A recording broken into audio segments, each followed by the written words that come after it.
But as a white person, there is privilege. And it just makes me sad that she reacted the way that she did, because Caitlin Clark is so talented.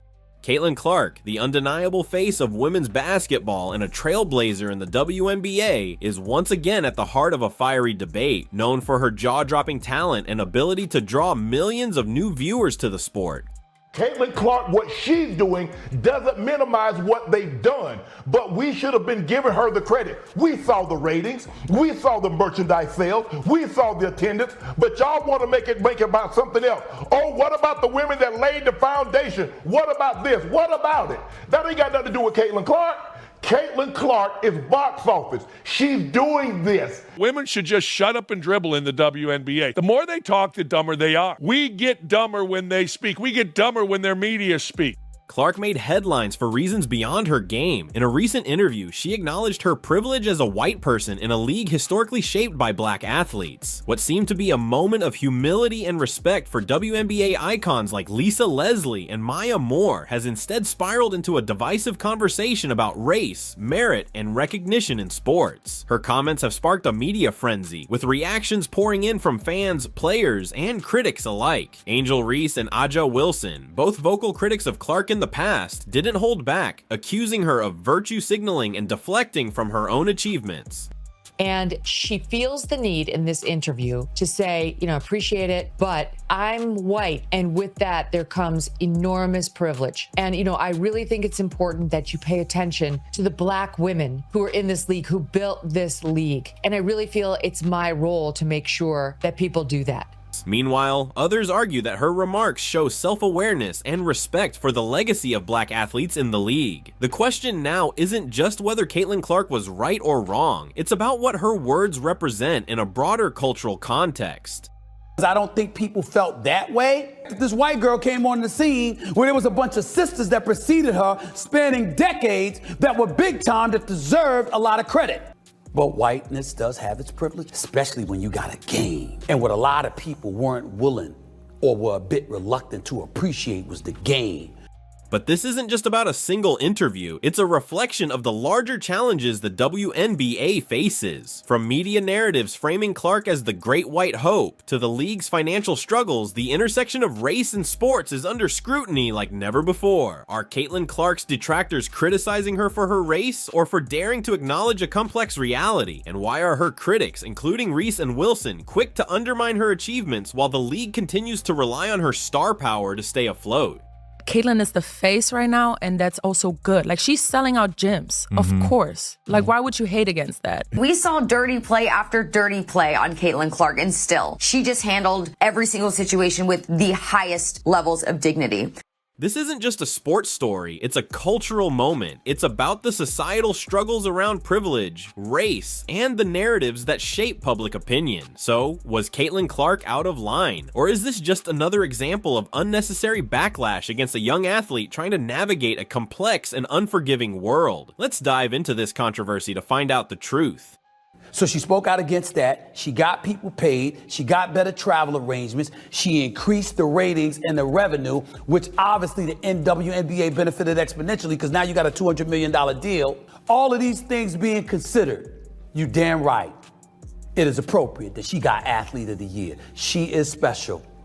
Caitlin Clark's comments on race and privilege have ignited a debate that transcends basketball. In her interview, she expressed gratitude for the contributions of black athletes who paved the way for players like her. Highlighting legends such as Lisa Leslie and Maya Moore, Clark acknowledged that as a white athlete in the WNBA, her race may afford her visibility and opportunities that others have had to fight harder to achieve. She even admitted, as a white person, there is privilege. These words, meant to show respect, instead became a flashpoint for criticism.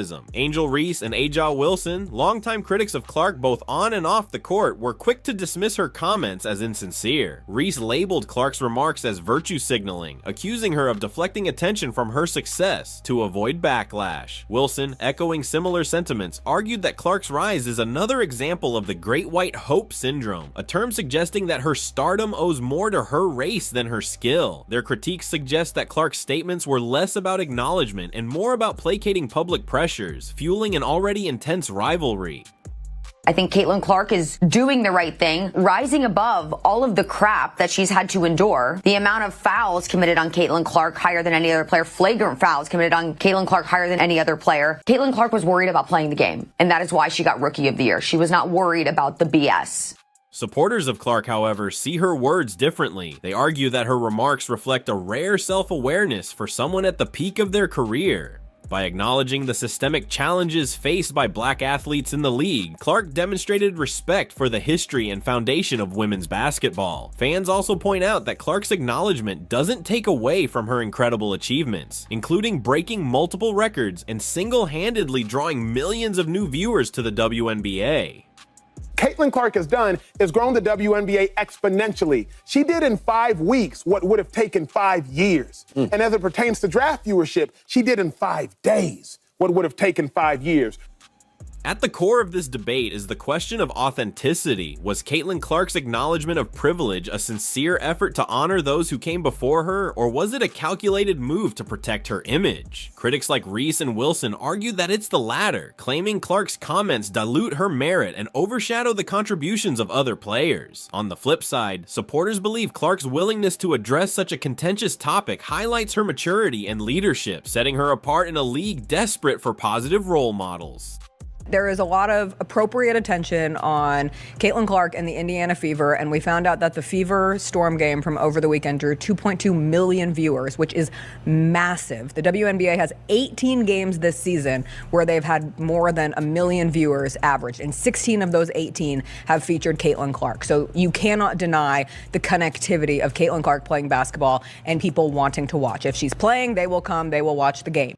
The media's role in shaping Caitlin Clark's story cannot be overlooked. From her rise as a college basketball sensation to becoming the face of the WNBA, Clark's narrative has been as much about her talent as the lens through which it is presented. The controversy surrounding her comments on race and privilege has only amplified this dynamic, with some outlets framing her as a trailblazer for engaging in uncomfortable conversations, while others reduce her to a symbol of white privilege. This duality underscores the broader challenges the WNBA faces in defining its stars and its story. Critics like Angel Reese and Aja Wilson have capitalized on this narrative, suggesting that the media's focus on Clark stems from an inherent racial bias. They argue that black players in the league have consistently delivered high-caliber performances, but rarely receive the same level of attention or endorsement opportunities. Wilson's pointed remark about the Great White Hope highlights the perception that Clark's rise is disproportionately celebrated compared to her black counterparts,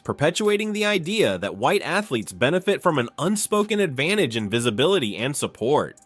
Caitlin Clark is box office. She is a star. Watch her play. She plays at a high level, highly skilled. She's the best passer in America, and she's the best shooter in America. At the same time, Caitlin Clark's meteoric rise has been a lifeline for the WNBA. The league, which has struggled financially for years, saw a surge in viewership and engagement during Clark's breakout season. Her ability to captivate audiences, many of whom had never watched women's basketball before, cannot be overstated. Even those who criticize her acknowledge the undeniable impact she has had on expanding the league's audience. Despite this, the WNBA's financial woes remain a persistent issue, with the league reportedly losing $40 million annually even after Clark's contributions. The league's reliance on Clark has created a paradox. While her star power has brought unprecedented attention, it has also intensified scrutiny. The media's focus on her every move, including her remarks about race and privilege, has placed her under a microscope. This has led to accusations that the league is using Clark to mask deeper issues, such as its lack of financial sustainability and the systemic inequities faced by players of color. For some, this feels like an unfair burden for any one player to bear, no matter how talented or influential they may be. Caitlin Clark is becoming the best player in the entire WNBA, not because she's white, because she's that good. She's having Larry Bird impact. The WNBA tried to capitalize on her popularity and crammed a lot of games in over a short amount of time, playing against the best teams in the WNBA. What's particularly striking is the inconsistency in how the media covers the league's challenges. While stories about Clark dominate headlines, less attention is given to the structural issues that have plagued the WNBA for years. From disparities in pay and resources compared to the NBA to the league's over-reliance on subsidies, these challenges are rarely discussed with the same fervor as Clark's individual actions. The result is a narrative that places the league's future squarely on her shoulders, even as other players and stakeholders demand a more comprehensive approach to addressing the WNBA's struggles. The media narratives surrounding Caitlin Clark are as much a reflection of society's biases as they are of her undeniable impact. Her critics, including Reese and Wilson, see her as emblematic of a system that prioritizes marketability over merit. Supporters, however, view her as a necessary figure for a league in desperate need of stars who can draw attention to the game. The truth lies somewhere in between, a complicated mix of talent, timing, and the media's role in perpetuating or dismantling stereotypes. As the WNBA continues to navigate these tensions, the spotlight on Caitlin Clark remains both a blessing and a challenge for the league's future. The public's reaction to Caitlin Clark's comments has been anything but uniform. While some praised her for her candor and acknowledgement of privilege, others saw it as a betrayal of her achievements, diminishing the very merit that has brought her to the top. Social media exploded with debates, turning her statement into a flashpoint for conversations about race, privilege, and recognition in sports. The polarization of opinion speaks to the broader cultural moment we're living in, a time when every word from a public figure can spark a firestorm of critique. Supporters of Clark argue that her acknowledgement of privilege was an act of humility. By crediting black pioneers of women's basketball, such as Lisa Leslie and Maya Moore, she demonstrated an understanding of the league's history and the barriers its players have faced. Many fans viewed this as a refreshing break from the ego-driven narratives often seen in professional sports. To them, Clark's willingness to have these conversations reflects her maturity and leadership as the face of the WNBA, signaling a new era of awareness in the league.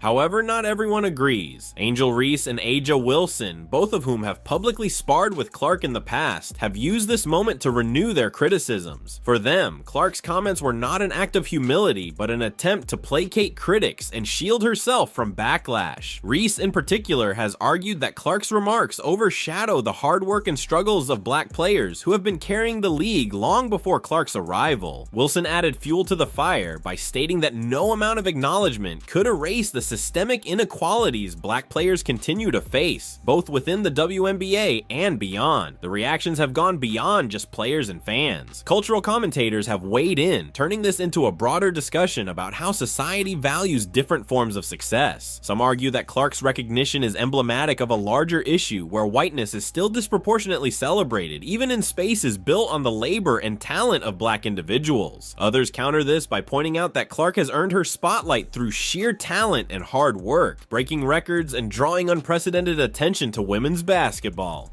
One of the most divisive aspects of this controversy is how it reflects a societal divide on privilege and recognition. Critics of Clark's comments argue that they perpetuate a narrative of victimhood, suggesting that black players can only succeed if white allies acknowledge them. This, they claim, undermines the accomplishments of black athletes who have risen to the top on their own merit. Supporters of Clark, on the other hand, view her remarks as an important step in creating a more inclusive dialogue about the challenges faced by minority athletes in professional sports. This cultural divide is further deepened by the role social media plays in amplifying every voice, from professional athletes to casual fans. Platforms like Twitter and Instagram have become battlegrounds, with hashtags and memes either defending Clark or tearing her down. This has not only kept the controversy alive, but also highlighted the power of public perception in shaping a player's legacy. In the age of instant reactions, every statement becomes a defining moment, and Clark's comments are no exception. Ultimately, this controversy is a reflection of the times we live in, where discussions about race and privilege are not confined to politics or activism, but permeate every corner of society, including sports. Caitlin Clark's comments, regardless of intent, have become a symbol of the ongoing struggle to reconcile merit, recognition, and systemic inequality. Whether this moment will serve as a stepping stone for greater understanding or deepen existing divides remains to be seen, but one thing is clear: Clark's words have ignited a conversation that extends far beyond the basketball court. Caitlin Clark's journey has always been about more than basketball. Her talent, drive, and ability to shatter records have made her a standout in women's sports, but it's her ability to spark conversations, whether intentional or not, that has placed her at the center of broader cultural debates. Her comments on race and privilege have ignited a firestorm of reactions, drawing sharp lines between her supporters and critics. Yet the real question isn't whether Caitlin Clark was right or wrong, it's about what her words reveal about the world of sports and the society around it. For her fans, Clark remains a beacon of hope for the WNBA. She's not just a player who can dominate on the court, she's someone who can bring new audiences to a league that has long struggled to gain mainstream attention. Her willingness to acknowledge uncomfortable truths is seen as a sign of leadership, a trait that many believe is essential for the league's future. To these supporters, Clark is exactly what women's basketball needs: an athlete who can draw eyes, spark conversations, and inspire the next generation of players. However, her detractors, led by voices like Angel Reese and Aja Wilson, see this moment as part of a larger narrative that undermines the contributions of black athletes. They argue that Clark's acknowledgement of privilege, while seemingly well-meaning, shifts the spotlight away from the systemic issues that continue to plague the WNBA. To them, Clark's rise is emblematic of the disparities that exist in recognition and support within professional sports. A stark reminder of the work that still needs to be done. The media too plays a significant role in this saga, amplifying every statement, every tweet, and every reaction. While this keeps Clark at the forefront of discussions, it also adds to the pressure she faces as the league's most prominent figure. Every word she utters is scrutinized, every move she makes dissected. This level of attention, while beneficial for the WNBA's visibility, risks overshadowing the contributions of other players and the collective effort needed to address the league's challenges.